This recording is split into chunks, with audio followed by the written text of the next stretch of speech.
They thought I was just another aging employee, easy to push aside, easier to forget. So when I walked out, they laughed. What they didn't know was I took something with me that would soon bring them to their knees. My name is Calder Reeves, and for 23 years I gave everything I had to Halston Dynamics, a mid-sized tech consulting firm just outside of Denver. I wasn't flashy. I wasn't the loudest voice in the room, but I was the one clients trusted when millions were on the line.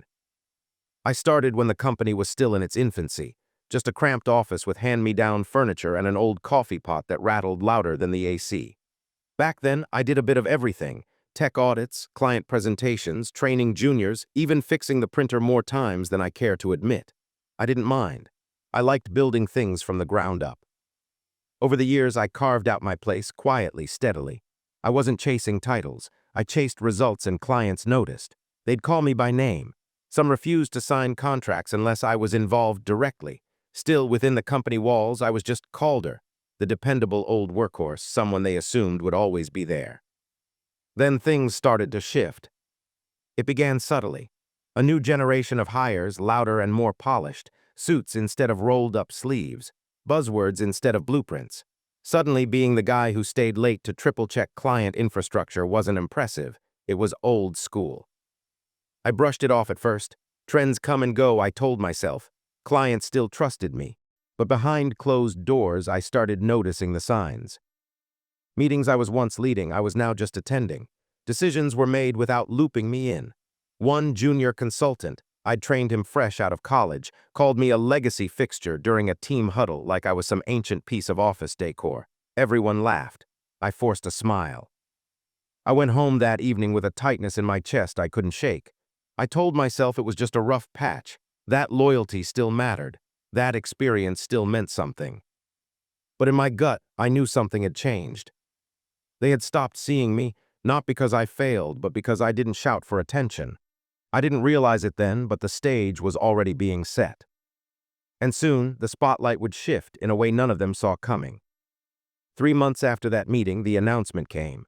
Halston Dynamics had hired a new chief operating officer, Miles Trenton. Young, confident, and armed with an MBA from somewhere expensive, he was brought in to modernize operations and streamline client relations. I'd seen his type before, people who talk more about disruption than about actually solving problems. Still, I kept my head down. Change was part of business, I told myself. I'd survived many over the years, but this time felt different. From day one, Miles didn't ask questions. He made statements. He walked through the office like it already belonged to him, shaking hands with the right people, glancing past the rest of us.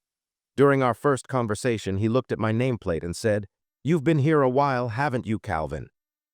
"Calder," I corrected with a tight smile. Right, we'll get everyone aligned soon." That word, aligned, would become his favorite. Within weeks, departments were shuffled. Titles changed.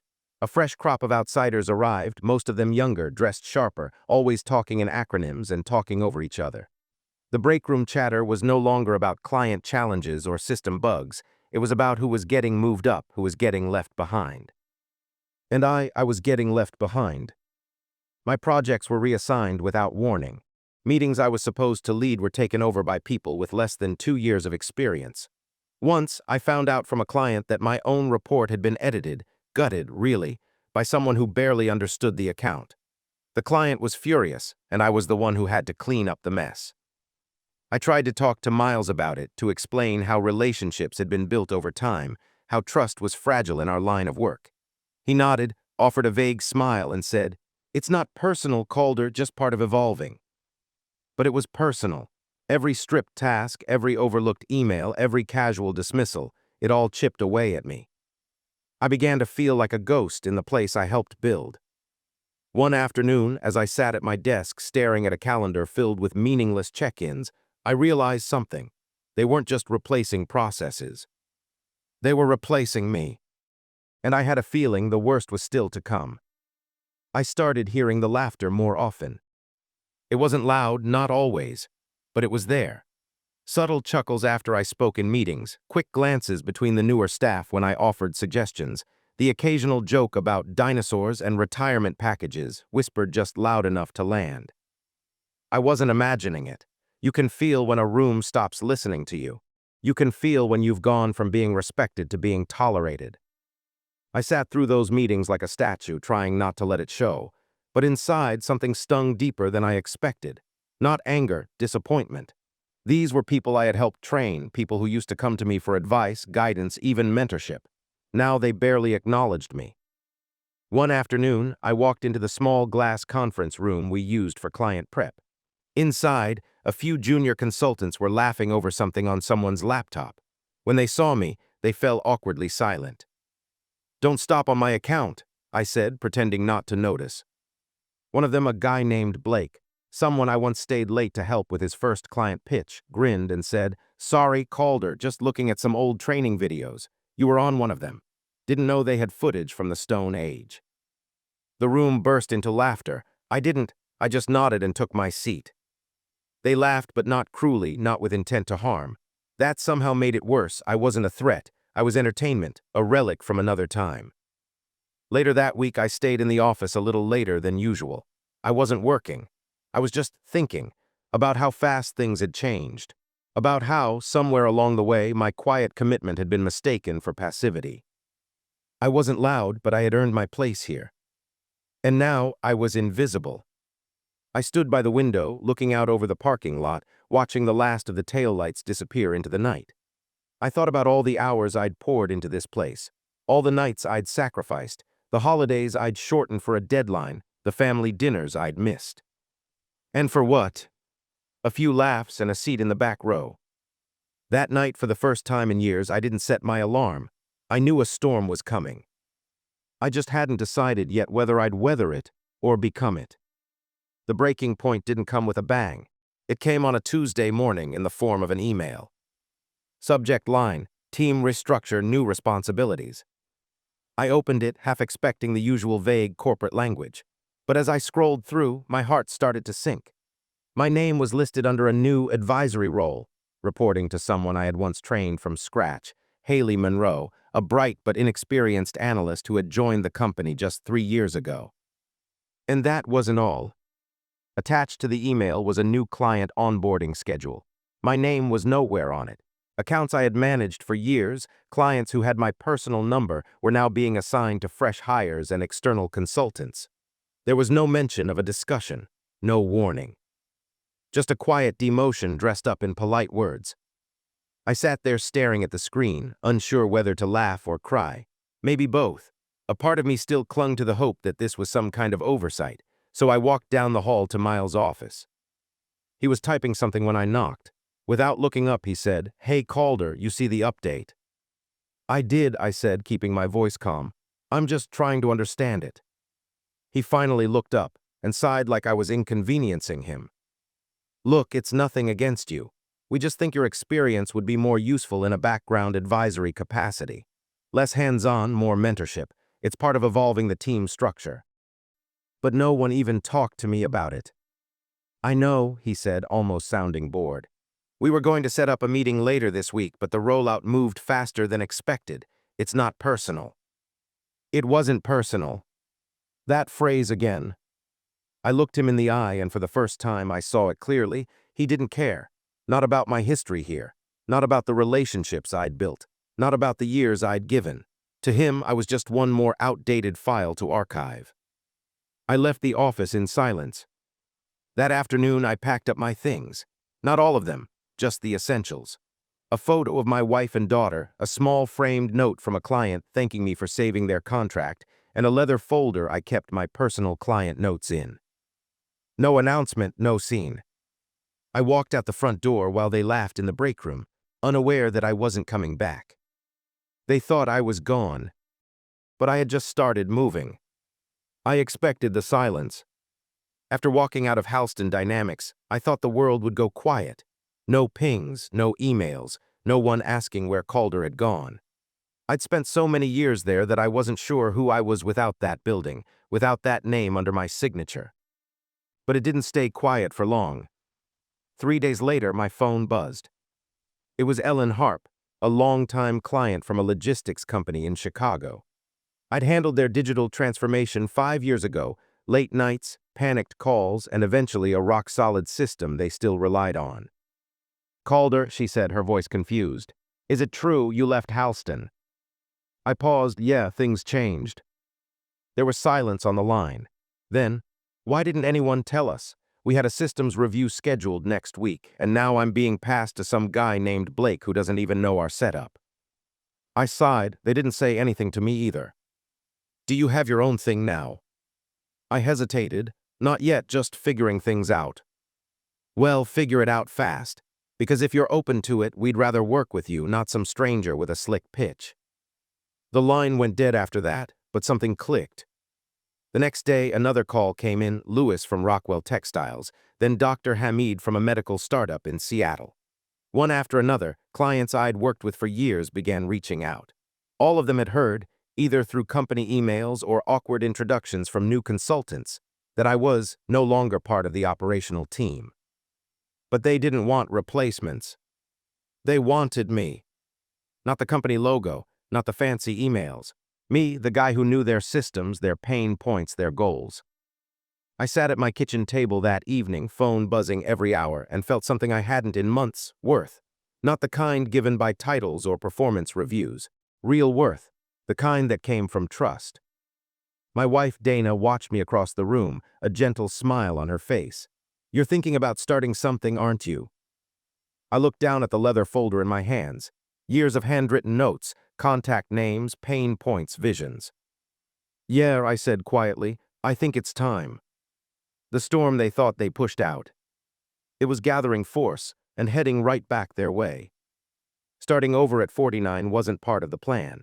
But sometimes, when you've been burned down to ashes, you don't rebuild the same house. You build a stronger one with fireproof walls. I cleared a space in our spare room, turned the old desk into a command center, and used some of the severance Halston quietly deposited into my account to file paperwork for an LLC, Reevesteck Consulting. The name felt unfamiliar at first, foreign even. I had been Calder from Halston for so long that saying my own name on a business card felt strange. But it was mine. Word spread faster than I could have imagined. By the end of the second week, I had 4 contracts signed. Not small gigs, either real, multi-quarter, high-stakes work. The kind I'd built my career on. These companies didn't need flash. They needed someone who knew how to deliver, and that was me. But the real satisfaction wasn't in the logos or the checks. It was in the trust. Every time a client said, "I'm glad you're doing this on your own," it reminded me that what Halston threw away wasn't obsolete. It was valuable. Still, I kept quiet. I didn't post flashy announcements on LinkedIn. I didn't email the execs back at Halston to gloat. I didn't need to. The work spoke for itself. And so did the silence on their end, because even they couldn't ignore what was happening. 3 clients who'd been with Halston for over a decade canceled their retainers. One asked for all project files to be transferred directly to me.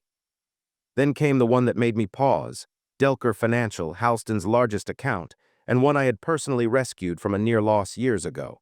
They emailed me, not the company. Calder, we're considering options. Can we schedule time to talk? I stared at the message for a long while. This was no longer about contracts. This was about principle. They laughed when I walked out, laughed like they'd won. But I was building piece by piece from everything they didn't see. From their scraps, I was shaping my future. And they hadn't seen the last of me. It started with a message on LinkedIn. From Haley Monroe. The same Haley they'd promoted to oversee the clients I used to handle. The same one who once asked me how to fix a corrupted server file and now had client strategy lead in her bio. Hey Calder, hope you're doing well. Just wanted to touch base on a couple of client shifts we've been seeing lately. Would love to chat if you're open. I didn't reply. 2 days later, a second message came in, this time from Miles himself. Hey Calder, heard through the grapevine that you've started your own thing. Congrats on the move. Would be great to catch up, maybe explore some ways to collaborate. Collaborate? That was rich. The company that replaced me, mocked me, and pushed me into the shadows now wanted to collaborate. Not because they respected what I was doing, but because they were starting to feel the heat. It wasn't hard to imagine the meetings happening behind closed doors. The emails bouncing around with subject lines like urgent, Delker contract escalation. Their biggest accounts weren't just leaving. They were leaving for me. And now the same people who had laughed when I walked out were trying to figure out how to stop the bleeding. The office probably wasn't so smug anymore. The coffee break jokes were likely replaced by quiet whispers about who else might follow me out the door. I didn't celebrate. Not yet. But I remembered that last day at Halston, how I'd walked out without a word, my folder in hand, their laughter behind me. That laughter had echoed in my head for days. Now it was silent. Now they were the ones scrambling. The shift was undeniable. Clients weren't just choosing me, they were trusting me. And more than that, they were passing the word on to others. Calls started coming in from companies I'd never even worked with before. All of them said the same thing. We heard about what happened. We want someone who actually listens, someone like you. It wasn't just business. It was vindication. And as I looked at the growing list of contracts on my desk, I knew one thing for certain. The storm had arrived, and I was the one carrying it. I didn't plan to walk back into Halston. But fate has a wicked sense of timing. Delker Financial had requested an in-person review of the transition. They wanted both parties in the room, Halston and me. A final handshake, a formal acknowledgement that the contract was now mine. I tried to suggest a neutral location, but Delker's executive team insisted. Let's meet at the original office, just to wrap things cleanly. So I put on my best suit, picked up my worn leather folder, the same one I carried out that day, and stepped back into the glass building that had once felt like home. It was strange. The lobby felt colder. The smiles at the reception desk were forced. No one met my eyes the way they used to. I walked past familiar faces who now avoided looking directly at me. Some tried to fake surprise. "Oh, hey, Calder, back visiting." I just nodded and kept walking. Upstairs, the tension was thicker. Miles was already seated in the conference room, flanked by Haley and another junior consultant I didn't recognize. His smile was plastic, his handshake limp. "Calder," he said, standing awkwardly. "Good to see you. Let's, jump right in." Delker's team arrived minutes later. Their lead executive, a sharp woman named Denise, took the head seat and laid out the terms. Effective immediately, all consulting, system management, and strategic planning will transfer to Reevestech, Calder's company. Miles cleared his throat. "Of course, we're disappointed to see you go, but we respect your decision." Denise didn't flinch. "It's not about disappointment, Miles, it's about trust. Calder earned ours, you didn't." The room went quiet. I didn't smile, I didn't gloat. But inside, something settled. The knot I'd carried for months loosened. After the meeting, as we walked out, Miles pulled me aside. "This is a tough hit, you know. Maybe there's still a way to work something out. You've got the relationships, we've got the infrastructure, could be a win-win." I looked at him, really looked. The cocky confidence from months ago was gone. In its place stood a man trying to hold together a ship that was slowly sinking. "I did offer to work with you," I said quietly, "back when I still believed you saw value in people like me." He didn't respond. I turned and walked out, the same way I had months ago, but this time there was no laughter behind me. Only silence. And behind that silence, something else. Regret. The ripple became a wave. After Delker's official switch, other clients followed. Some quietly, some very publicly. What started as a trickle had turned into a steady stream: emails, calls, referrals, and even direct messages from employees still inside Halston. Whispers of layoffs, budget freezes, and team restructuring made their way to me, each confirming what I already knew. The shift had happened.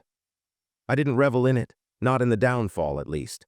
I wasn't out for revenge, but I'd be lying if I said it didn't feel right. There was something powerful in watching the very people who once dismissed me now scramble to fill the space I used to occupy, unsuccessfully. I remember waking up one morning to check my email and seeing a message that nearly made me laugh out loud. Subject: opportunity for strategic partnership, Halston Dynamics. They wanted to partner, not out of generosity, out of necessity. Their tone had changed. Words like synergy, shared values, and long-standing relationships filled the message, dressed in the usual corporate polish. But I could read between the lines. It wasn't an offer, it was a plea. I didn't respond. Not yet. Instead, I looked around at the home office I'd built, the whiteboard covered in strategy notes, the growing team of freelancers and contractors I now managed, and the daily rhythm that no longer revolved around office politics or ego. I was free and thriving, but something deeper had changed too. I had grown. I wasn't just trying to prove them wrong anymore. I was proving to myself that I could do this, that I wasn't just a part of Halston. I had always been more. One afternoon, I got a call from Blake, the same guy who once joked about dinosaurs and training videos. His voice was shaky. "Hey, Calder, listen, I was wondering if maybe you're hiring. Things here are rough. And I've always respected the way you worked, even if I didn't show it." I paused for a moment. He had laughed at me once. Now he was reaching out in desperation. "Send your resume," I said quietly. "We'll talk." Because here's the truth. The people who mock you in your downfall are often the ones who fear your rise the most. And I was still rising. 6 months after I walked out of Halston Dynamics, I stood on stage at a mid-sized tech conference in Dallas, invited as a keynote speaker. The theme, When Loyalty Meets Leadership. I shared my story, not to throw anyone under the bus, not to name names, but to highlight how companies often forget the value of the people who build them. I spoke about integrity, about resilience, and about the quiet power of walking away when your worth is no longer recognized. The audience listened. Some nodded. A few even wiped their eyes. At the end, they stood and clapped, not because I was some kind of business hero, but because they saw themselves in me. People who had been overlooked, undervalued, replaced. That night, I sat alone in my hotel room, staring at the city lights, when a message popped up from an old Halston colleague. "They don't laugh anymore. It's chaos over here. They miss you, but they won't admit it out loud." I didn't need them to admit it. I had built something better. Reevestech had grown into a full-fledged operation. I'd hired 3 full-time employees, people who reminded me of younger versions of myself. Eager, honest, determined to make a difference. I didn't treat them like tools. I treated them like people, because I had learned the hard way what happens when you don't. One afternoon, I received a final email from Miles. "No hard feelings, Calder. Honestly, you were right to walk. Just wish we'd seen it sooner." I read it twice, then closed my laptop. Forgiveness doesn't always require a reply. Back when I walked out, they laughed, thinking I'd fade, thinking I was finished. But they didn't know that I didn't just leave with a leather folder and a few goodbyes. I left with the most valuable things they never saw. The relationships, the knowledge, the trust, the fire. And when the dust settled, when the contracts were gone and the clients followed, they finally understood. I hadn't just walked out. I had taken the foundation with me. So yes, they laughed when I walked out. But they cried when they realized what I'd taken with me. And this time, I was the one smiling,